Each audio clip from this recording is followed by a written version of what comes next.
Hey everybody, my name is Ethix. My name is T. And welcome to Fearful Thoughts. Welcome back, everybody. Hey guys, welcome back to the podcast. Yeah, and we are excited to be here. We got a lot new information and new stories for you guys.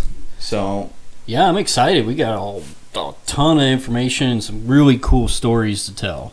Oh yeah, and we got I got a little fun thing for you, buddy. Oh boy, that's got me a little scared here. But first, before we jump into things, we got something new that we're trying. Some random horror facts.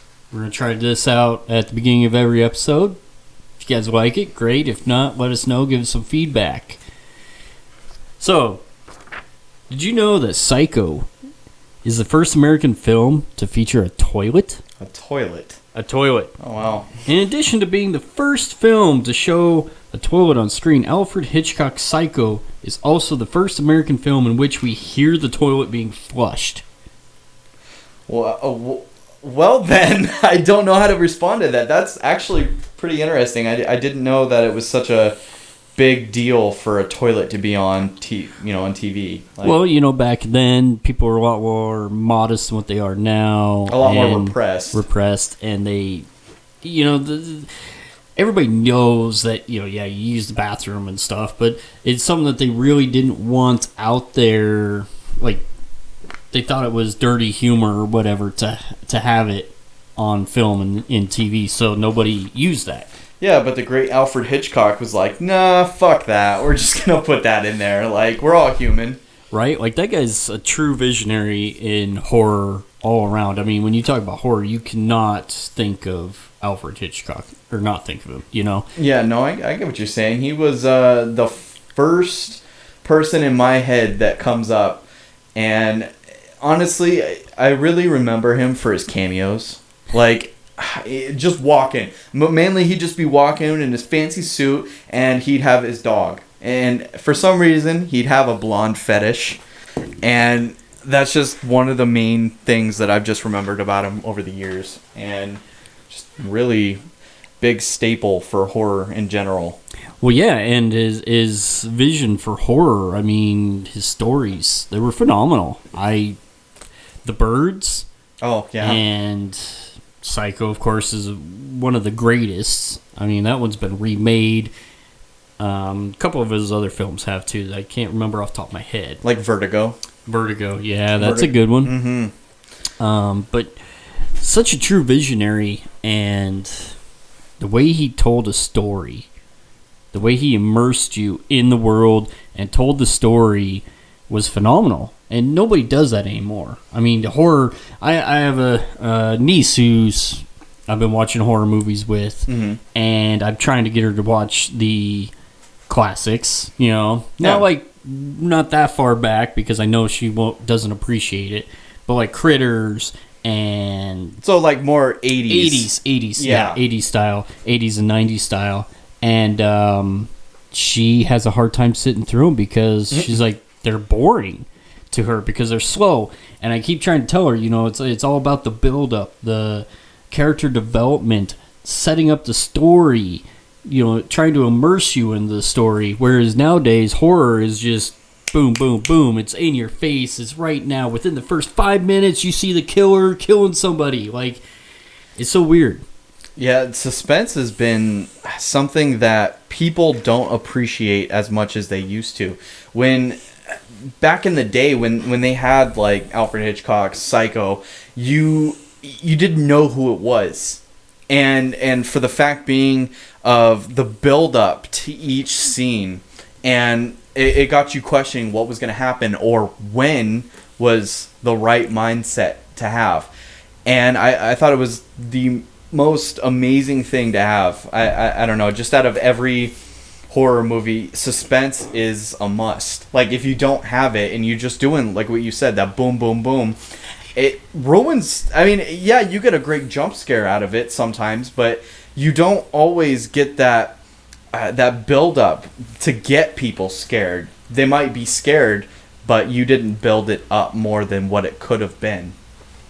Well, and seeing the monster right out the get-go, or killer, or whoever it is, right out the get-go, really changes everything, because now there's nothing left to the imagination. Whereas, like Psycho, for instance, you don't know who the killer is. I mean, it could have been his mom. I mean, he liked to dress up as her, and he did oftentimes when he killed. And so it built up the suspense, and all you saw were shadows.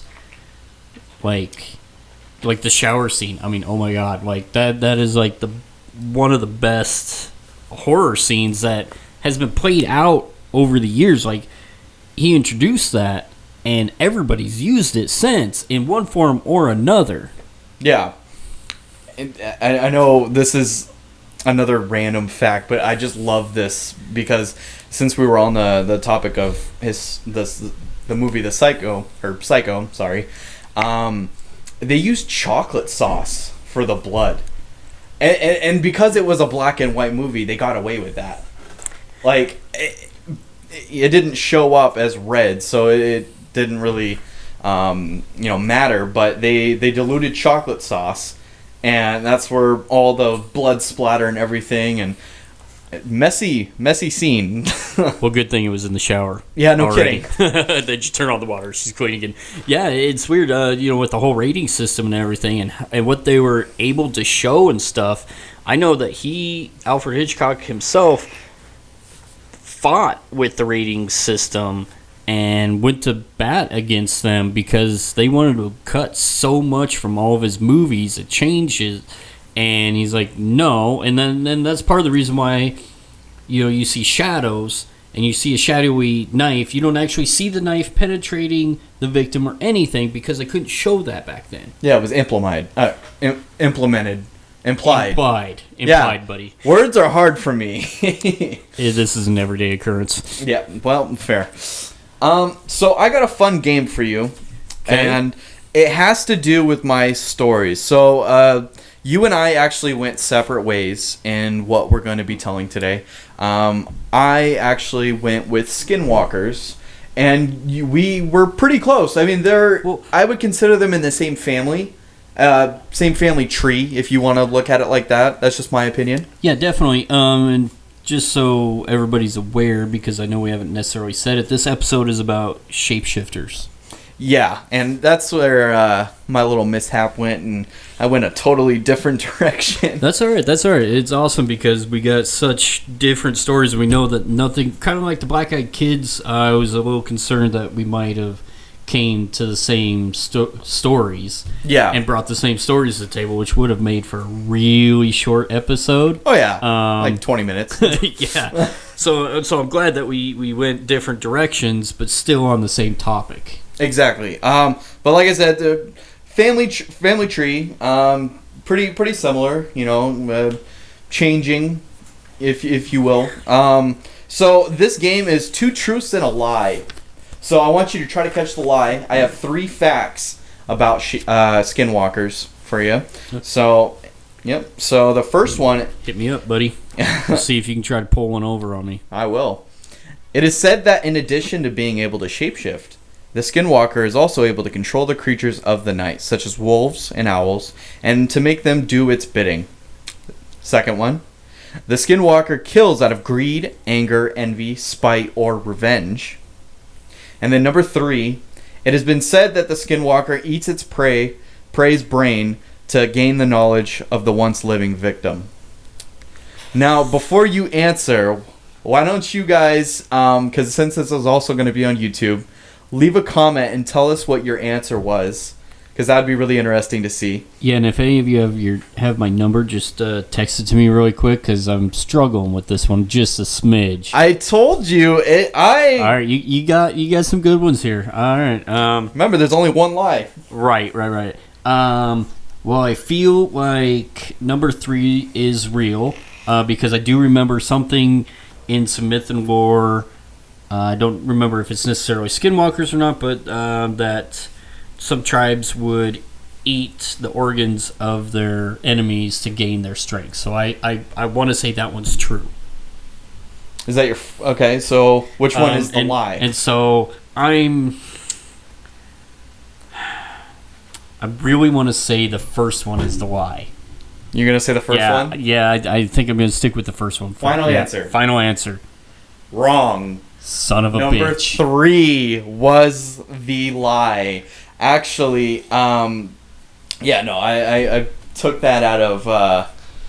I saw it in a movie once, and I think it was a zombie movie where the zombies were actually more coherent and able, you know what I'm saying? Like, they were able to talk and everything, but they were able to use the memories. That stupid zombie love story movie, was it? Warm Bodies? Oh. That better not be the one, because Jesus Christ, zombies, I'm sorry folks, but horror and love stories do not belong together like that. Zombies are not playful, lovable creatures. They're just mindless killing machines that just want to fucking eat you. Yeah, okay? You just stab them in the head. That's yeah. You don't love them. No. I mean, they'll love your brains, but... And all your other organs, depending on which genre of zombie you're looking at. Like, you go with the more traditional, old-school Romero zombies, and they just want to eat your whole body, everything. They just rip you to shreds and stuff. And then you go with some of the newer ones. I'm having a brain fart on which movie, but... You're talking like World War Z or something? Or are you talking more like Resident Evil? I'm thinking more like an accidental zombie named Ted. Oh. That's a B movie. Yeah. Way low budget. Just some crazy small little movie that I came across because it has an actor in it that I really love. And so I pretty much would watch everything that this actor is in. Let me guess. Can I guess? Yeah, I'm sure you'll be able to get it. Is it Mr. Kane? Yes, you're right. It is Mr. Kane Hodder. Yeah. He's like the best horror actor that I can think of. I mean, there's other good ones, but he's my personal favorite of all time. Nice.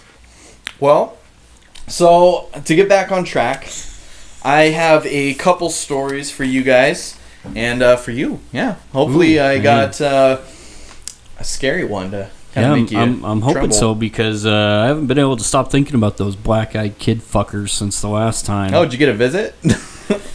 No, I was almost hoping I would, because I was going to try out your method of just ripping down my pants and jerking off on them. Oh, yeah. No, because we got to prove this method, whether it works or not. Yeah, I'll have to let you know. But of course, I still think that they're part of the vampire family. Very, very vampiric-esque. And I did agree, and so did a lot of the viewers that were watching and listening. They like that theory a lot more than the alien or like demon. So it is a very possibility that your typical black-eyed kid is a vampire or vampire descent. Nice.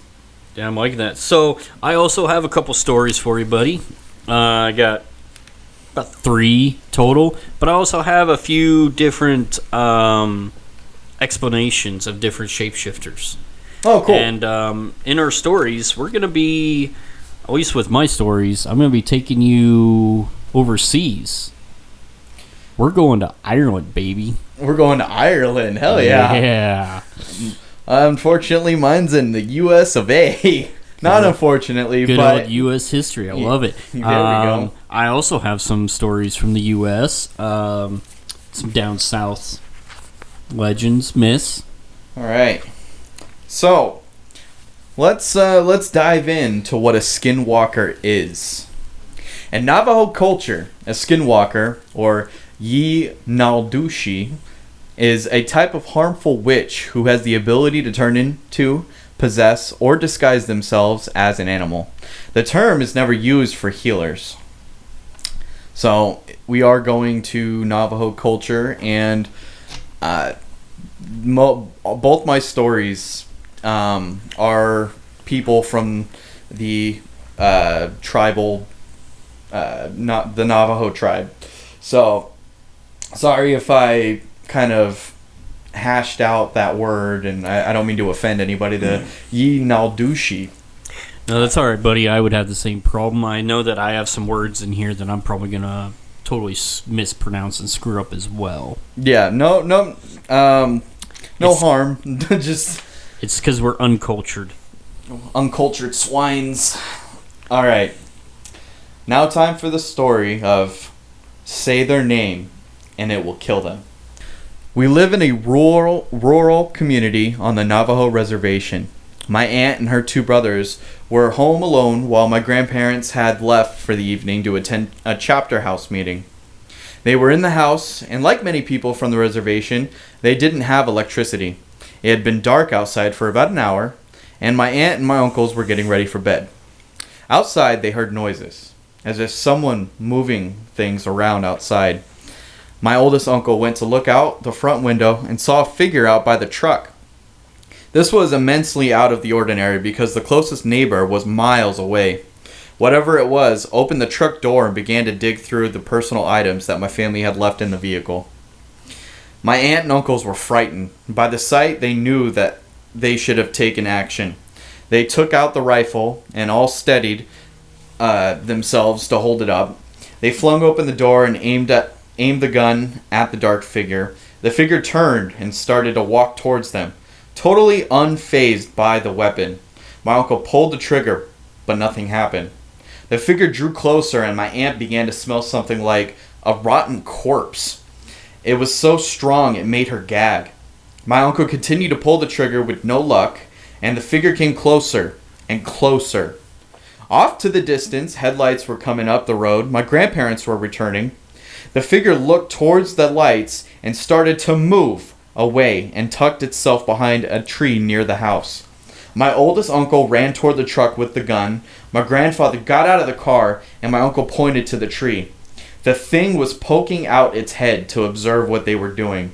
My grandfather ran into the house and over to the stove and grabbed a handful of ashes and rubbed all over the gun and placed an ash-covered bullet into the chamber.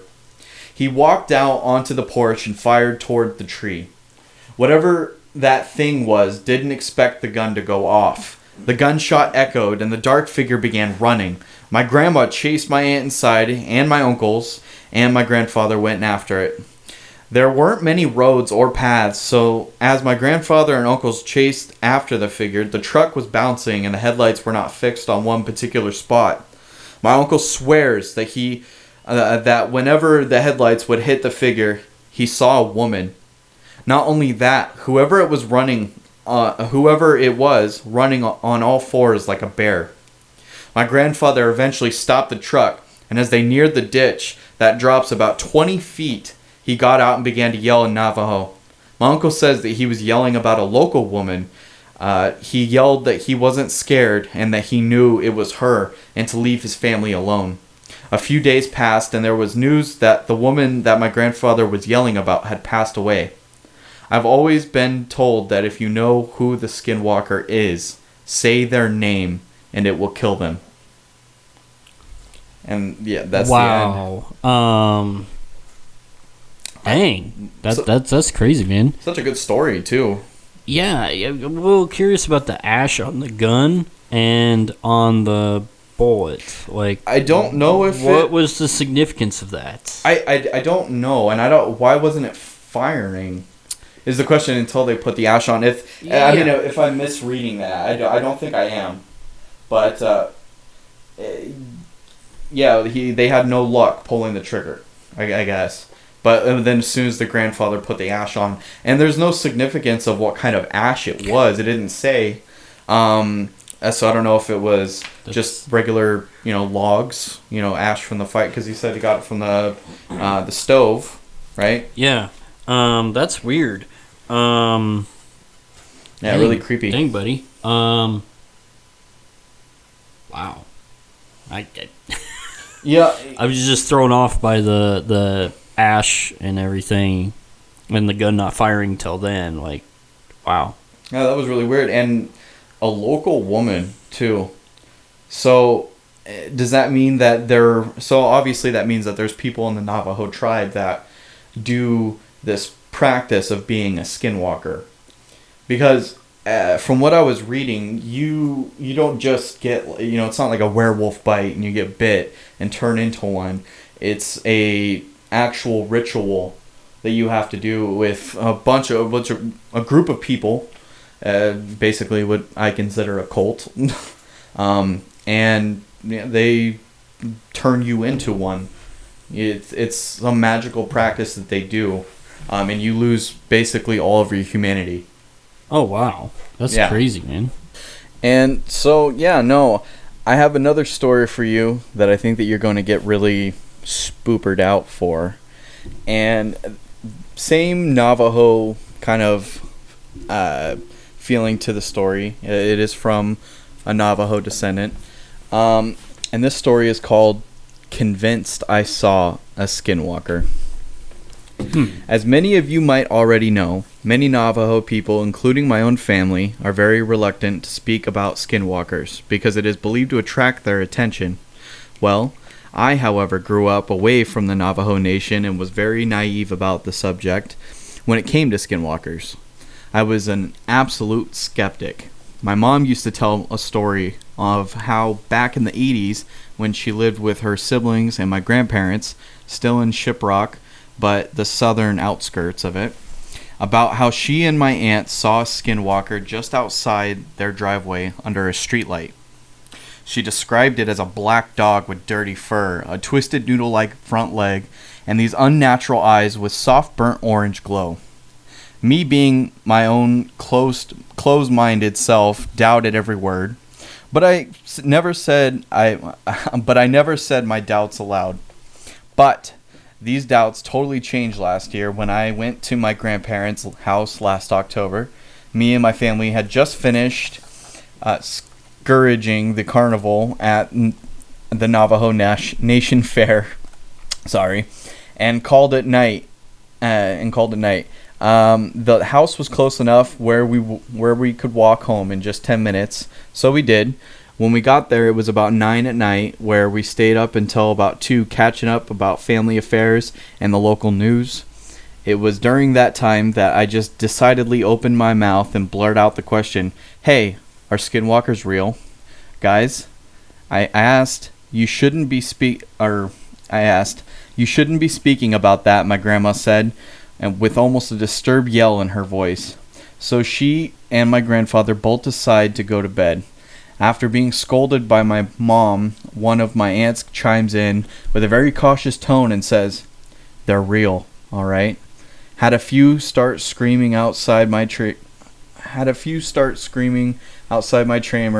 trailer in Farmington and woke up crying that morning. Not wanting to push that discomfort any further, we all decided to go to bed. Now the trailer home is pretty old and it was really nice. It was a really nice night. So we slept with the windows open with screens to prevent bugs from coming in. Everyone had drifted off to sleep except for me, because my mind was still going on millions of miles a minute about skinwalkers and wondered if I ever encountered one while here on the reservation. As a kid, I was told it's taboo to think about skinwalkers because it could still call their attention. That's when the shit totally hit the fan. Just as I was settling and finally getting relaxed for sleep, I started to hear something moving outside. I get up from the couch and start wandering over to the kitchen window. In the trailer, all of the rooms have lights, so all of the rooms have the lights out, so the only visible light that can be seen is from the porch light out front. I was thankful for this because I told myself if it really was a skinwalker outside, then hopefully it wouldn't notice me seeing it. So I muster up the courage and take a quick scan outside.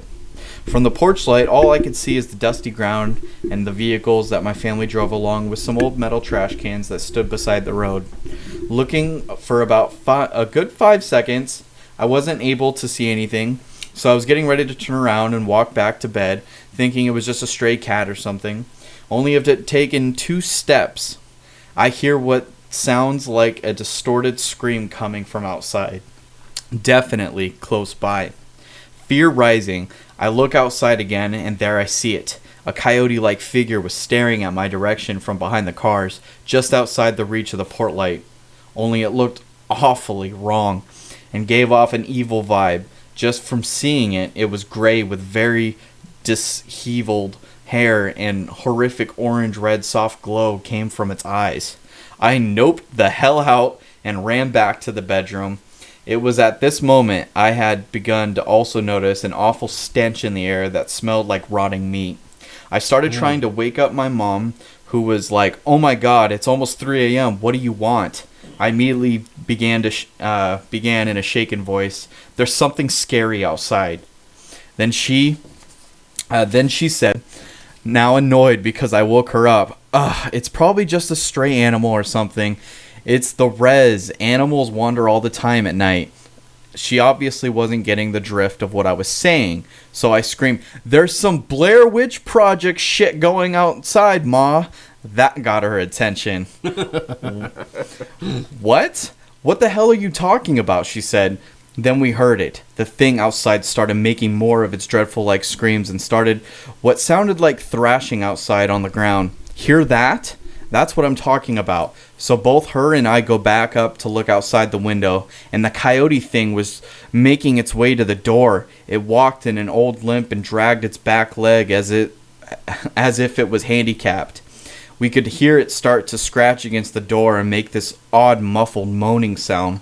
My mom went and got my dad, and they both started shouting in Navajo all sorts of words, telling the thing to go away and saying it's not welcome here.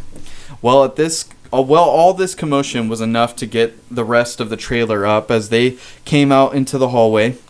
The only thing my mom did was turn to them and said, "Skinwalker," while proceeding to point to the door. Noises still happening. Apparently, they already knew exactly what to do as my grandfather got out an old handgun from a drawer and a bag of ashes. He coated a few bullets and loaded them into the gun and went straight to the door, yelling out more Navajo that was too fast for me to comprehend. He swung open the door and fired twice. Nothing. That thing managed to escape before my grandpa could put a bullet in it. "That's the fastest one I've ever seen," said my grandpa. Next thing you know, my aunts and my parents are freaking out about what just happened, saying stuff like, "What if it comes back tomorrow and it saw us? Does that mean that we're targets now?" After my grandparents calmed everyone down, myself included, saying we'll be fine, and we all went to bed around 3-ish. Morning comes and my grandparents called one of their neighbors and explained to them what happened. Apparently one of them was a medicine man who used to partake in the Yebi Chay's Navajo ceremonies used for healing and curing sickness, and came over to bless each family member and the grounds outside. And that's the end. Wow. That was a lot, wasn't it? Jeez. There was a lot going on there. And I like it when it starts out with someone who's a skeptic. I do too. You know, they don't believe in this stuff. Even though they heard the tales and stuff, they don't quite believe in it. And then by the end, you know, they have their very own experience, and it just blows them away. They're like, holy cow, it really is real, and everything you told me was true, kind of thing, you know? No, I really like that. That was a good tale. And again, with the ashes. Yeah, we're going to have to look into this. Maybe that'll be our random fact next week. What the deal is with the ashes, because I'm sure our listeners are just as curious about that as I am. Yeah, I'm pretty curious on it as well. It's got to do something. I mean, is it spiritually? Is it like some sort of magic? You know, Navajo magic that they use to use ash, especially on a bullet, would be really interesting to kind of find out. And I don't know, it'd just be really cool. So for you, I have some facts I'd like to share about skinwalkers. Well, maybe the ash will be covered in that then. Maybe. What? The ash in your facts. In my facts? Yeah. Yeah, I'll burn it later. We'll make the facts the ash for the gun. There you go. Okay, so first one. Skinwalkers are actually known as witches in Navajo culture, and they used to be humans. Okay, number 2. Yeah, they want your face. Some traditions suggest they'll steal your very skin. Skinwalkers can transform into any kind of animal, including you. Don't even think about looking at a skinwalker in the eyes. That's how they absorb themselves into your body and then control your every move. Huh. Yeah, that one's kind of weird. That is very interesting. The Navajo tribe is notorious for not talking about skinwalkers to outsiders. They are frightened of supernatural repercussions if there's too much if there's too much discussion. Sorry. So that's interesting. So it's like a big thing that goes around in that tribe. So everyone knows, like, hey, we're not allowed to talk about this. So it's a rule. Yeah, I'm not too surprised. I think I've heard something about that before, where tribal knowledge is that they keep it within the tribe and they don't really talk to outsiders. Okay. Though it is scary to think of them as humans, skinwalkers are seen most frequently as wolves, coyotes, foxes, eagles, owls, or crows. Be careful the next time you stare down a wolf. There's a ranch in Utah called Skinwalker Ranch because there have been so many sightings. Spring break, anybody? Sounds like a vacation spot for us. Oh, yeah, no, and there is I think a movie on Skinwalker Ranch, so if you guys want to check that out, I do suggest it. It is pretty interesting. So you've watched it then? Yes, I have. So I don't know that I've seen it. I believe it's on Netflix, so if you want to check it out, I suggest watching it. It's pretty good, pretty informative. So the word for skinwalker in the Navajo language is Naldushi. I'm not trying to chop that up too much, but the word translates to he who walks on all fours, which really makes the next fact that much more horrific. Skinwalkers can run far greater distances than normal people. They're said to be able to run for 200 miles at a time. Dang. I'm lucky if I can go like 20 feet. My question is, okay, so if it's a skinwalker, right? Okay. And it's a bird, they're not really running or walking. You know what I mean? Like the crow or the owl. So do they actually shrink down into these animals? Or is it actual size, or is it like a giant owl? Or like a really fucked up, freaky looking, you know what I mean? That's a good question. I mean, yeah, because I don't know, it's not even really physically possible to shrink your body mass down like that. I mean, I guess unless you're Ant-Man. I mean, well, you know. But I mean, it's a interesting idea. That's what makes me a little skeptical on it. I'm not disrespecting the Navajo culture in any way, but I do think that I don't know. I would love to know if anybody is Navajo descent. Leave us a voice message or comment down in the video and let us know. Is that how it works? Do they shrink down to the actual animal size, or is it like a giant rendition of the animal itself? Yeah, because I think if it's a giant rendition of the animal itself, that's actually more creepy. That's scarier than them shrieking down to the size of a cat, or an owl. A giant fucking owl with talons coming down. Right, like 6-foot owl. Jesus Christ. Its head spinning around 180 degrees. Like that's a creepy all on its own. Yeah, that's very interesting. And God, I had something there I was gonna go on, but now my brain's just kind of like boop out of my head. Okay, well, come back to it. Hopefully. I got more. Skinwalkers, stay away from the graveyards. Skinwalkers like to hang out there while they dig up graves quickly. But why dig up a grave? Some skinwalkers can take the powder from corpses and then use the dust as poison on their victims, which is interesting and really gross. I remember where I was going to go with that. Okay, what if they're like didn't it say that they could control the animal? Yeah, they can. So maybe that's what it is when people are seeing them as a owl or a crow or something. That it's not that they actually shrunk to that. It's just their mind controlling that animal. Because then that would explain the need to shrink down to that size. Okay, that's where I was going to go with that. That's an interesting theory. So where was I? Sorry about that. It just popped back in my head, and I had to get it out before I forgot. No, you're good. When they're not transformed into animals, Witnesses have described skinwalkers as hollowed out creatures that look like look a little like dogs. Skinwalkers aren't allowed to enter a home unless invited. It's common decency, people. I mean, come on. So they're like vampires. Yeah, I was gonna say, do they all like subscribe to the same like school or something? Like some sort of monster university?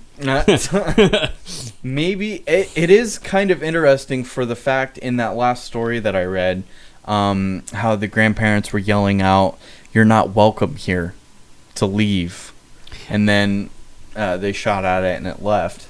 Yeah, that is very interesting. So maybe that has to do with it, and maybe maybe there's some truth to it if it is real at all. Right. Yeah, it's very interesting because if they can't come in without being invited, like who's gonna openly just be like, "Oh, come in!" Like, what's up, Skinwalker? Come on in. We got some beer in the back. Come on, a little party going on. We got a pool table. Like, can you transform into a snake so I can use as a pool cue? Like, I mean, a pool cue. I mean, who's willingly inviting these Skinwalkers in? Is it like, hey man, I just made dinner. You want to come join us? We're having some soup. My firstborn child. You know, I mean, the oldest kid's acting up, so why don't you come in? Soup. You could eat the oldest kid as a entree, and maybe we got some pie or something for dessert. Like, who does that? Probably not a lot of people, especially in Navajo culture. Yeah, I wouldn't think so. So, I mean, they're really good stories. It's some good facts that I never knew. I mean, yeah. That's what I love that we aim to do with this, is to learn all kinds of new stuff ourselves and share all this cool knowledge and stories and facts and myths and lore with everybody. Yeah, I think it's pretty cool. I do have a few more. Yeah. So you want to become a skinwalker? Maybe. There are many different theories on how they come to be, but the most prevalent speaks of official ceremony, where people become skinwalkers through a gathering with specific charms and chants. One of the ritual acts to become a skinwalker involves killing and then eating someone close to them. By performing this act, the soon-to-be skinwalkers lose any humanity left in them. Beware, once you're a skinwalker, you can't undo it. If you get past their endurance, shape-shifting abilities, and even possible coven, it's said that you can kill a skinwalker by calling them by their true pre-skinwalker name. So, back to that first story when he was yelling about the local woman, and he used her name. I wonder. Oh, okay. Her. Well, that makes sense then. I was wondering from that first story. I was wondering that, but I was unsure of it. I was like, that's kind of weird, but now that makes sense. I would still like to know about the ashes, though. Yes, I was hoping that was going to be in your facts there. No, but I did try to look, but I didn't find anything about the ash. Wow, that's kind of weird. It must be one of those other Navajo things that they don't really talk about. That's not very said. Yeah. Just for our own curiosity, like you said, if there's any listeners out there that know, please pass it on. I would love to know. I'd love to learn. So, wow. You got anything else, buddy?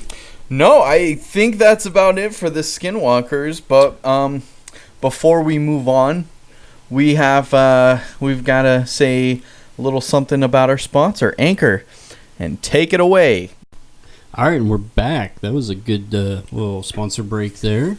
Good little break. Are you ready to go down the more mythical, macabre, and interesting path? Oh, interesting. I see how it is. No, just messing with you. Your stories were phenomenal. But no. What do we got? With mine, we're going all over the place. We're going all over the world. Around traveling. the world. Woo-hoo. You got your my backpack. Your backpack, your little boarding pass. You ready to do some traveling here? All right, so there are several different types of shapeshifters. The most commonly known is the werewolf, lycanthrope. Yeah. But there are several other types. I don't know if you've heard of these. Maybe you have, maybe you haven't. Some of these I was surprised. There's a werecat. A werecat. A were-jaguar. Ooh. This one's kind of well known down south, all the way in New Orleans, Louisiana area. The rougarou. Rougarou.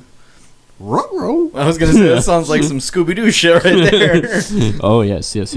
And the puka. The Pikachu? What? No, not the fuzzy little yellow guy, but or that Hulu movie called Puka. Okay. This is a shapeshifter.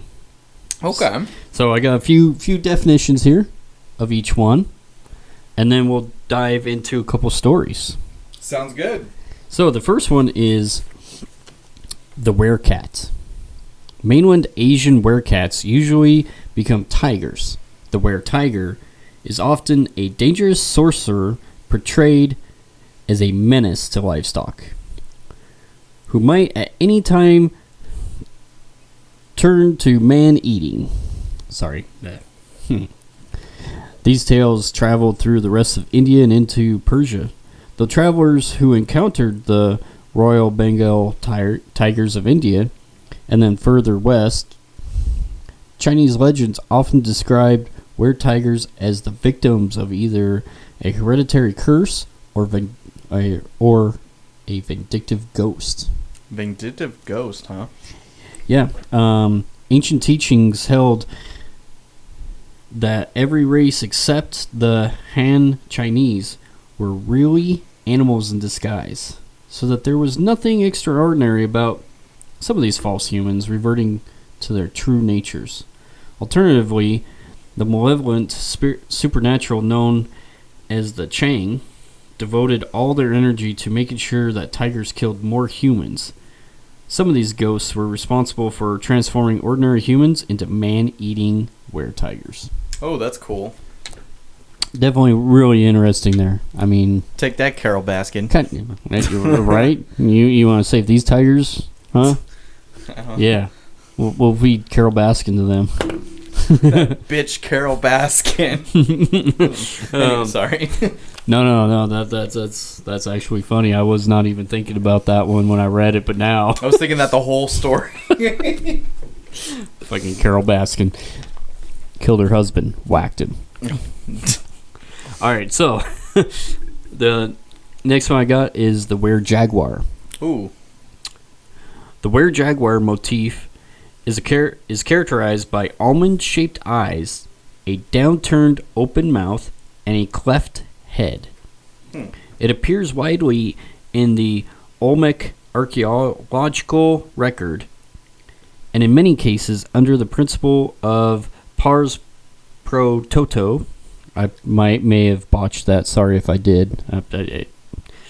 The were-jaguar motif represents the were-jaguar supernatural.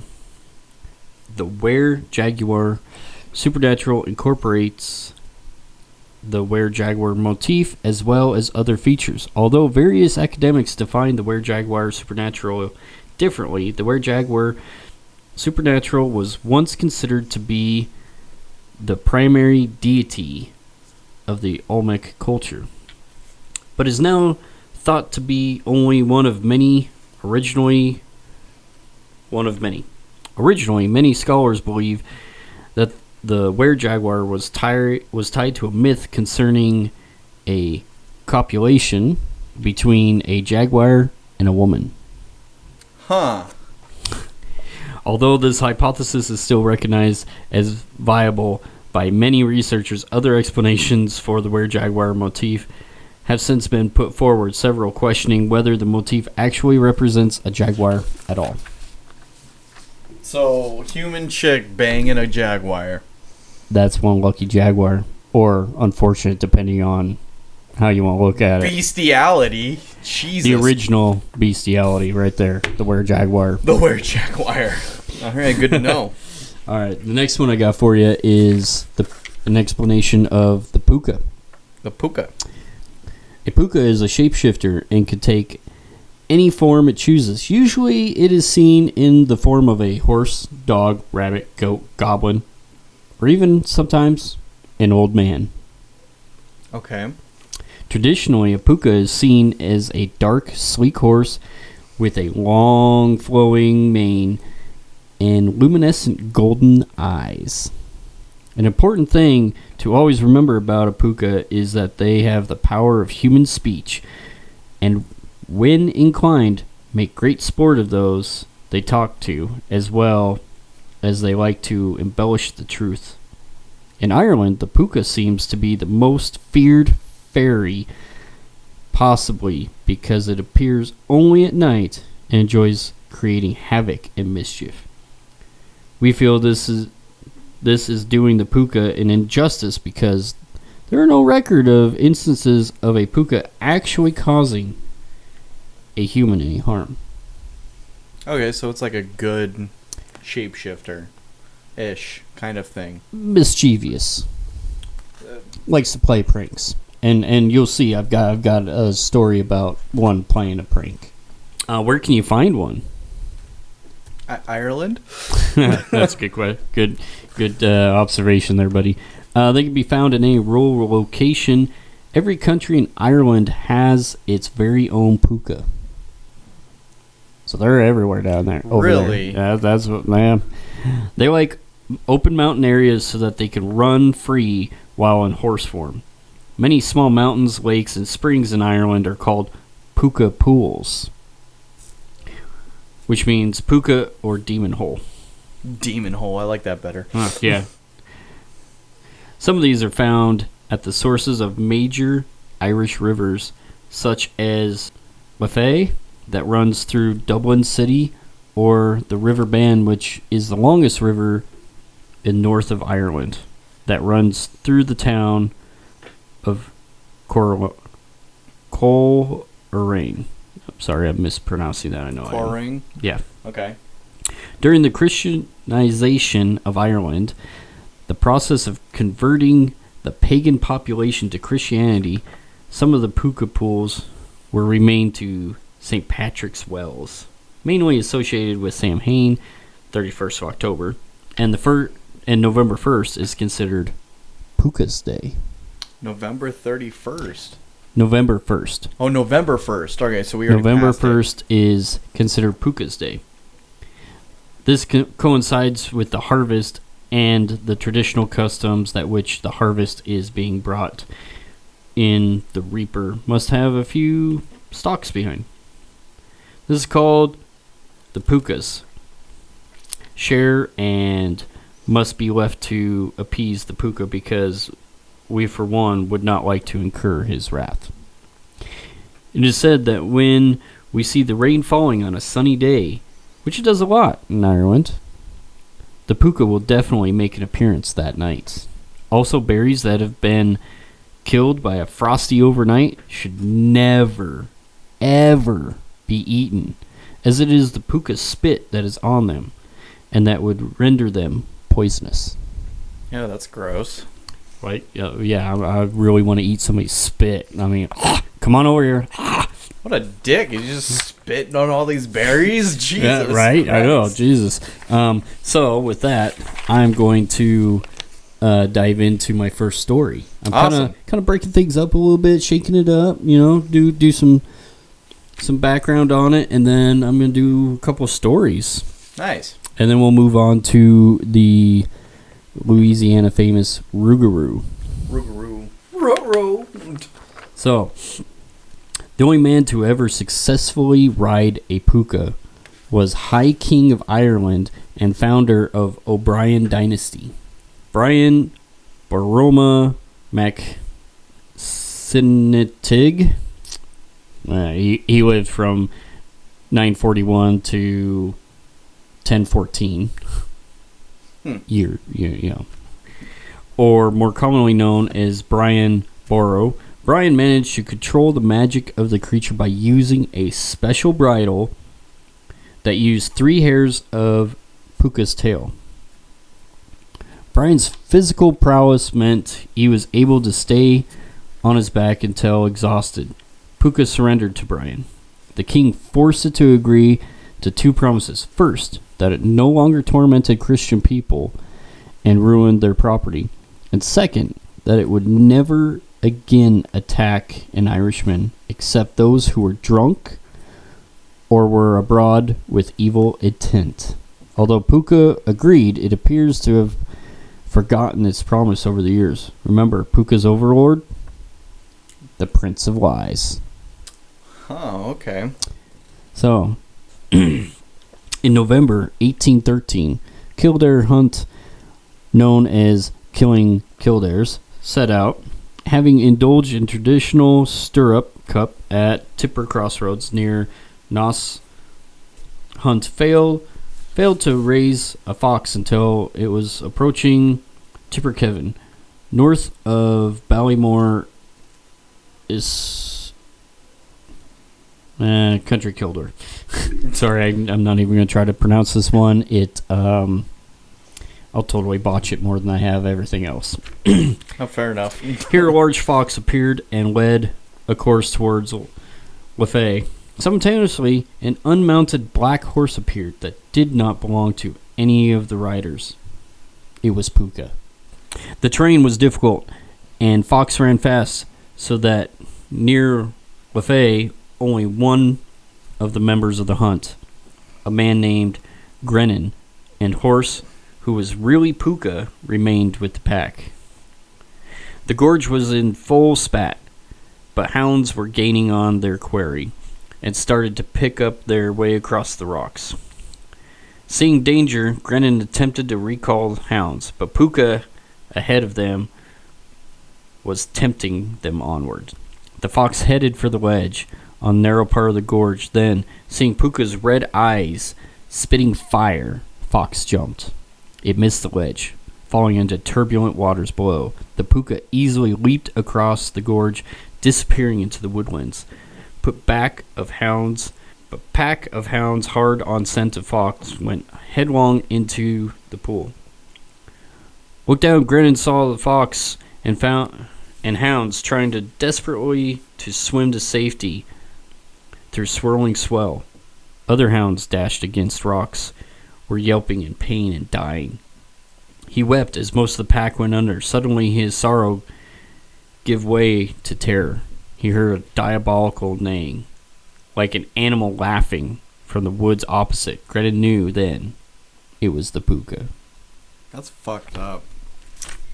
Yeah, I mean, he's a mischievous little bastard. Little Puka motherfucker. Right? Fuck you, Puka. That's all I gotta say. Yeah, he's a jerk, you know. And so now I got some facts about the Rougarou. The Rougarou.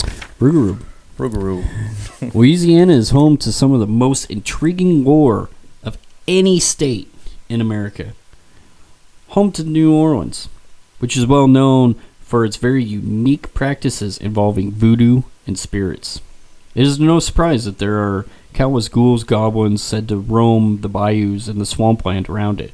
Lore-rich as Louisiana is as a whole, however, there is one creature who predates even the state's frightful traditions of voodoo dolls and witchcraft. In some tales, the beast even predates the state itself. Oh, wow.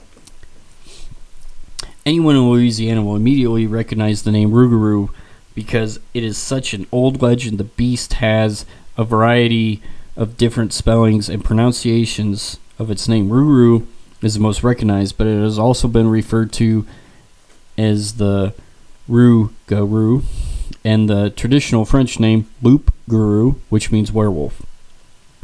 Indeed, the Rougarou does share a lot of characteristics with the classic werewolf, although there are some major differences. The Rougarou most commonly takes the form of a massive hairy person, 7 to 8 feet tall, with the face of a dog or wolf and blood-red eyes.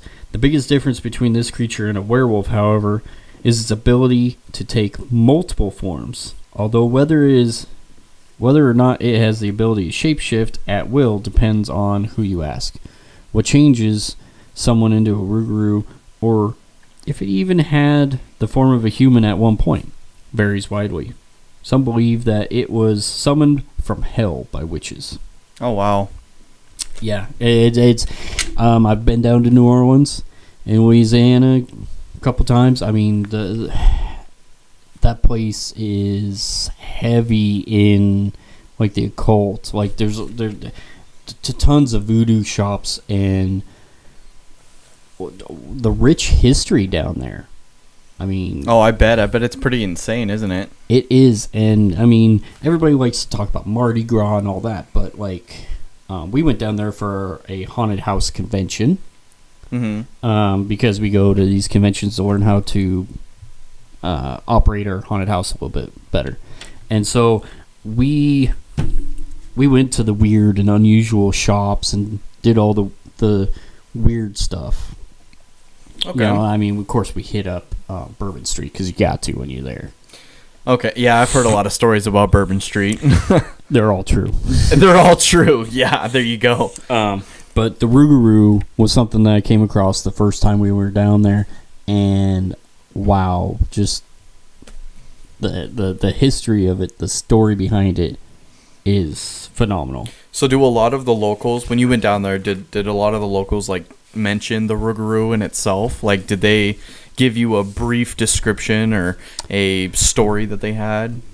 I didn't like openly ask too many locals, but if you go into like the voodoo shops and stuff, a lot of them have something set up, like a shrine almost, to the Rougarou. And actually, interestingly enough, the local zoo, the Audubon Zoo down there, has something set up just for the Rougarou.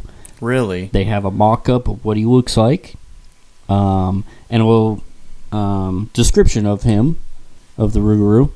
Sorry, the Rougarou, I guess, could be a girl, not necessarily him. And people, actually, at these shrines and these altars, people would leave offerings. As like to pay respect? Yeah. Like, don't eat me? Pretty much, yeah. Well, stay away from me. Here's $5. Yeah, there you go. But, no, it was really cool how different places, like, I've never seen a place like that where they give into a myth or lore like that. Yeah. Especially to have it at a zoo. Yeah, that is pretty that is pretty cool and really interesting. So I have a few stories of the Rougarou. Sorry, I'm trying to see where my story starts. I got so many pages here. So, all right, here we go. Other versions of the legend say that the creature takes on the form of a large dog rather than a wolfman, which makes sense since wolves are not native to Louisiana. In another tale, a boy who was on his way home came across a huge white dog which was acting aggressively towards him. After some time, the dog biting at him and snarling at him, the boy then supposedly took out a knife he carried in his backpack, smart kid, and slashed at the mysterious dog. Oh, wow. The Louisiana... Sorry, my pages got mixed up. The animal then transformed back into a human being and told the boy that he has been imprisoned by the devil into this form, and that the same would befall him if he was not careful. The stranger also warned that if the boy told anybody about the encounter, he'd become a Rougarou too. The boy promptly told all of his friends, and it was then that he began to disappear from his room at night, only to reappear in his room the following morning with no recollection of where he had been and sometimes splattered in blood. That was not his own. Splattered in blood that was not his own. After a year of this, the boy was allegedly found dead in the street one morning, and authorities deemed it a suicide, but those who knew better claimed that he had been a Rougarou. There are numerous other stories of people being confronted by a large, vicious dog only to have it turn into a man right before their eyes, often after being struck or cut. In one story, a pair is pursued by such a dog under the light of a full moon, only to have it leap a fence and disappear. But being instead replaced by the figure of a large man. Oh, wow. So it does sound like a typical werewolf, but definitely different. But yeah. Like I said, that they can take many forms.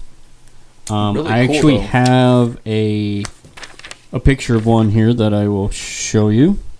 This is one rendition from a voodoo store. I actually seen this one in person myself. Oh, wow, that's cool. With the head of an alligator, the body of a wolf. It is really kind of creepy looking when you think about it, but that is one rendition of what he could possibly look like. What he could possibly look like is with an alligator head. That'd be fucking scary. And the same thing throughout all the stories is that no matter what, if you encounter a Rougarou and the Rougarou talks to you and tells you what he really is, you have to keep that secret for the rest of your life. No. There's a time frame in which this next story will cover the time frame. Let's get it. So, here's my next story. As summer comes close to ending and cooler weather approaches, tales of the Rougarou begin anew and are often embellished year after year. And the closer it gets to Halloween, the more outlandish the stories get. It has been known that the Rougarou will roam the streets at night, antagonizing anyone it meets until someone stabs or shoots it. The Rougarou will purposely do this because at the first drop of blood, it returns to the original human form. He can then tell his attacker who he really is. The trick is, though, that the person who attacked the Rougarou cannot tell you or anyone about this for 101 days, or he too will become a Rougarou. Now then, there are ways to keep the Rougarou away from you. You could roll up a leaf from a swamp and keep it in your wallet. Or if you're creative, paint a hexagon shape on the middle of your floor, stand in the center of it, and say prayers to protect you. However, if you do not believe the Rougarou stories are true, and you do nothing, you may be heading for a bout or two with the Rougarou.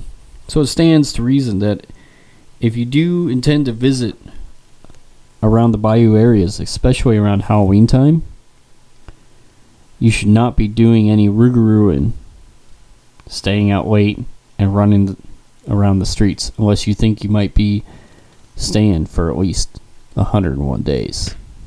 Oh, Jesus. Okay, so my question for you. So you have to stay around the area for 101 days, or you just don't talk about it for 101 days? There's different versions. So this one says stay around for 101 days. I have another story here where you just have to keep the secret for 101 days.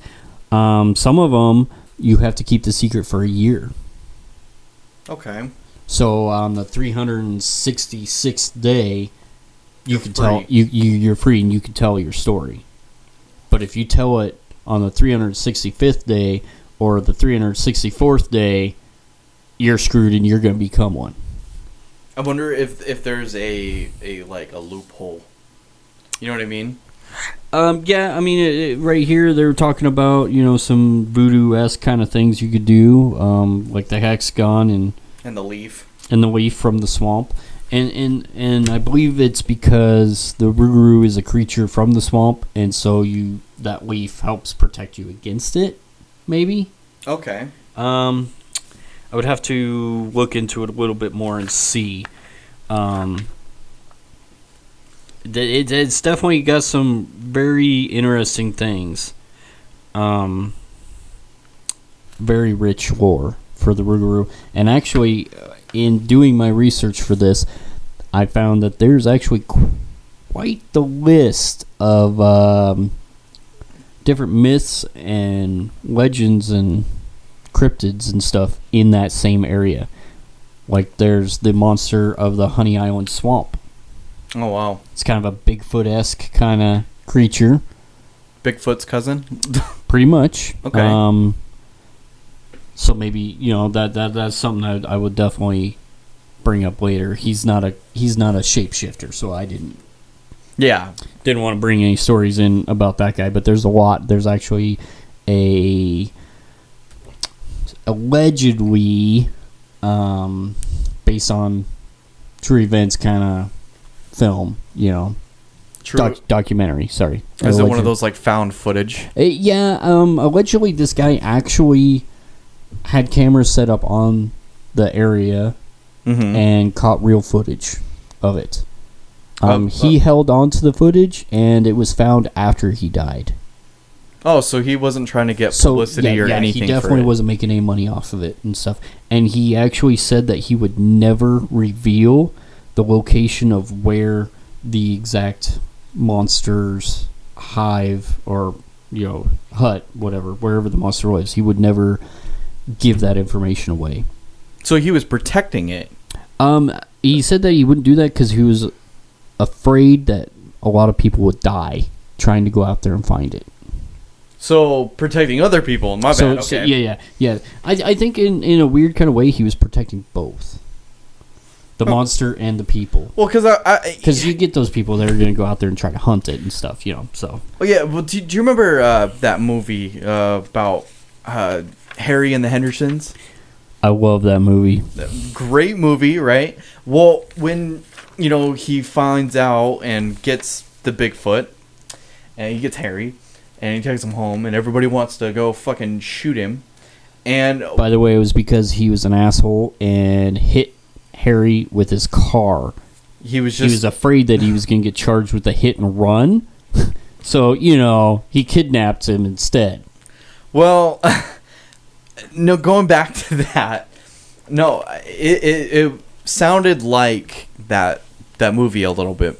And it was, I thought that's where you were going with that. That's why I was like, oh, is he protecting this monster? Like, is it actually friendly?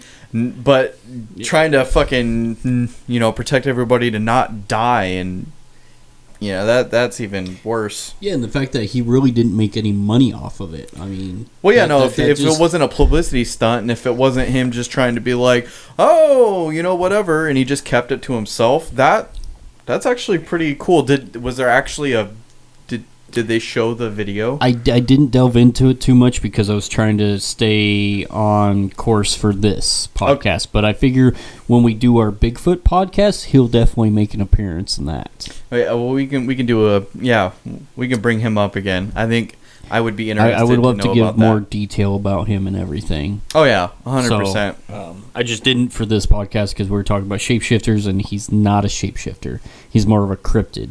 Yeah. Okay. So now I have something. This is a article I found very interesting. It's about a year old, maybe 2 years old. I don't know. I don't remember exactly how old it was when I looked at it. But it talks about experimentation and scientists doing things that they probably shouldn't be doing. Oh, okay. What were they doing? So this is the title of the article.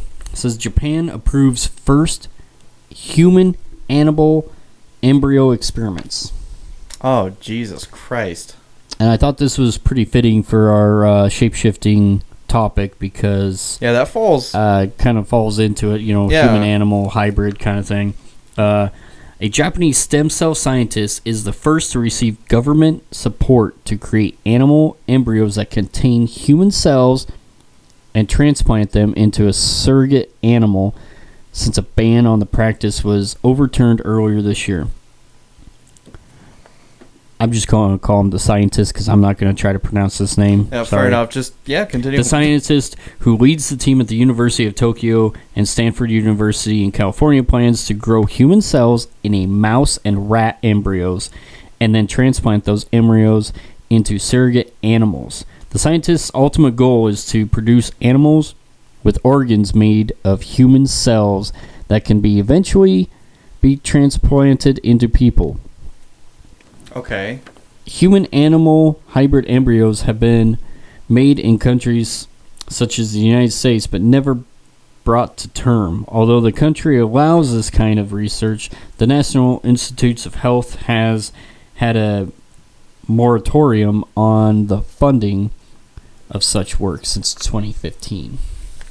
The experiments are the first to be approved under Japan's new rules by a committee of experts in the science ministry.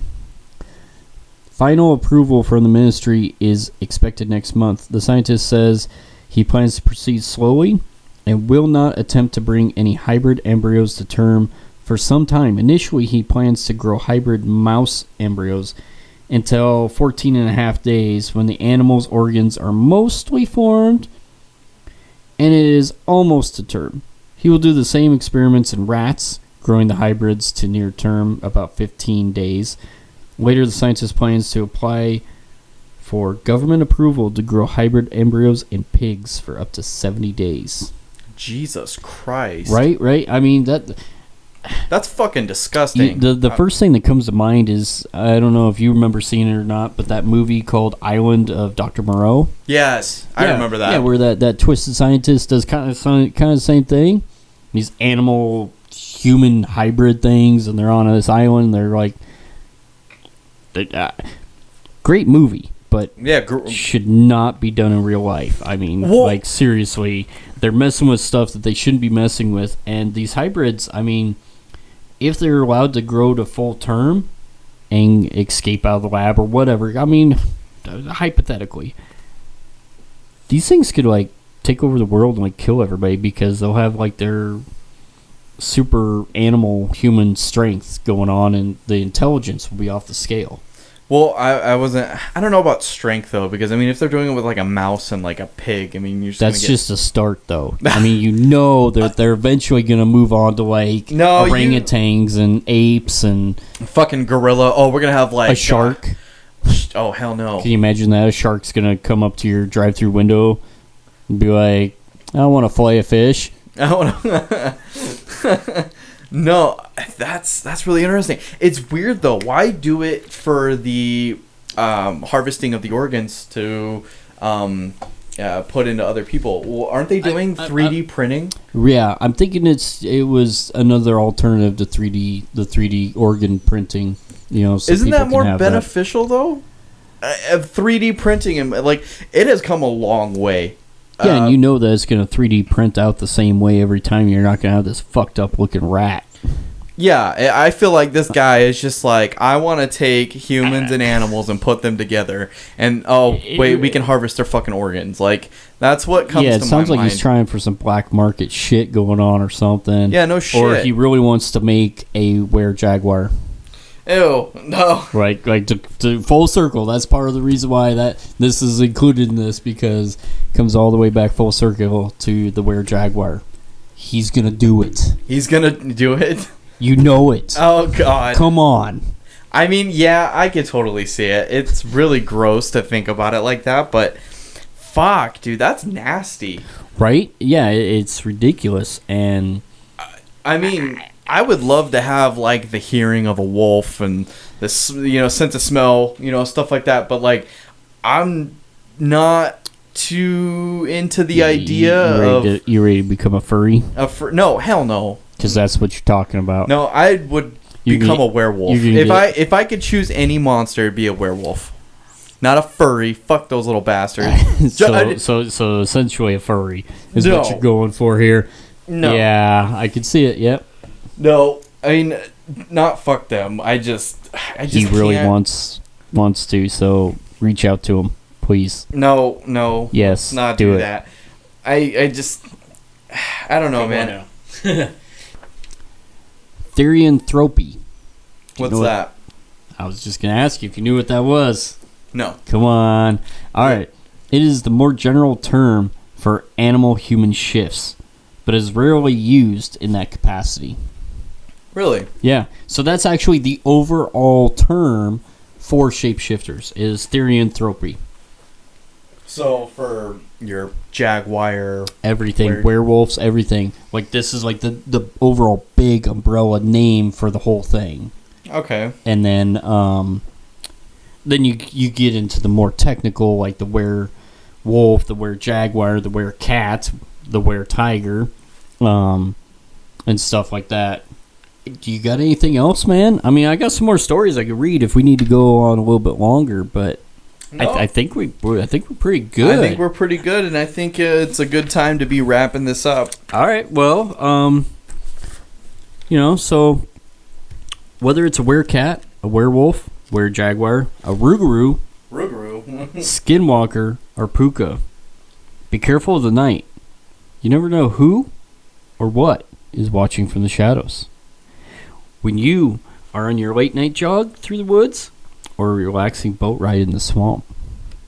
So if you see a shadow moving in the distance or an eerie feeling you're being watched from the shadows, you just might be right. So sleep tight. Watch out for shapeshifters. And always be mindful of your fearful thoughts. Thank you, everybody. Have a good night. Sleep tight.